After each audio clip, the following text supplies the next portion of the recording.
of these things. So I can press and hold, press and hold.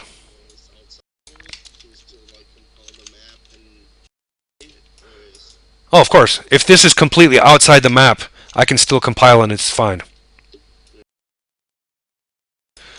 Yeah, there's some other really cool things about models and entities, like brush entities, that can literally stick straight out of the map as long as the origin is inside the playable area.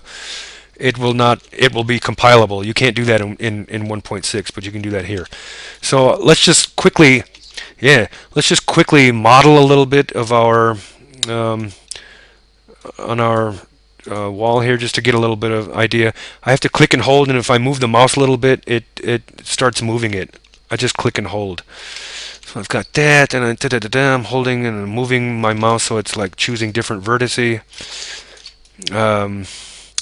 Whatever. One thing you want to avoid is you can actually select one face and model it, but you'll have to be careful when you get close to these edges like this, because if I for example, I'm using face normal, which goes up and down. If I click this up by accident, oops, oh fuck man, I didn't mean to get that one. I've made a hole. And to correct this hole, I'm going to need to get out of that, go back to material, select this bottom face as well, go back into displacement, and say so. Damn! I know you saw that, right? Okay, that's only going to work.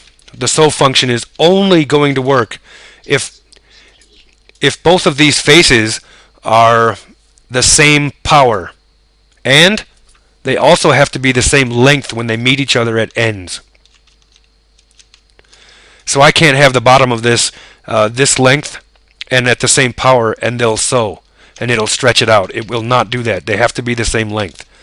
Just considering I had 2 blocks. So I want to make sure both of these are, and I can like paint geometry. I'm now going to do some face normal and raise this up a bit.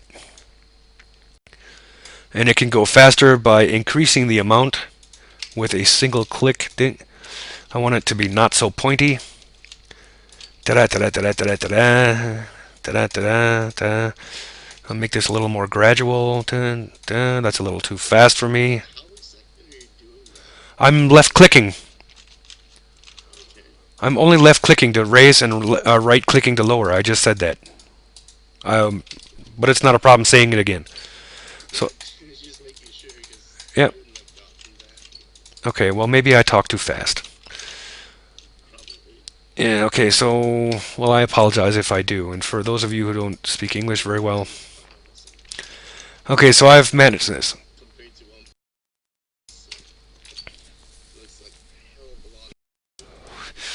It definitely is, believe me. And it also looks a lot cooler because it looks more natural.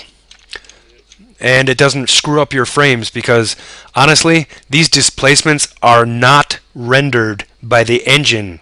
So they do not cause frame problems for your map unless you have 1,000,000 of them in your room. So if you have like 1 or 2 in your area, it's not going to be a problem. So none of these faces are being cut, nothing. It just is complete. It's like this for the engine. This is what it looks like for the engine. Okay. This is pretty much how I did Casey Lighthouse. Mm-hmm. Okay. Oh, you got a map coming. Okay, now listen.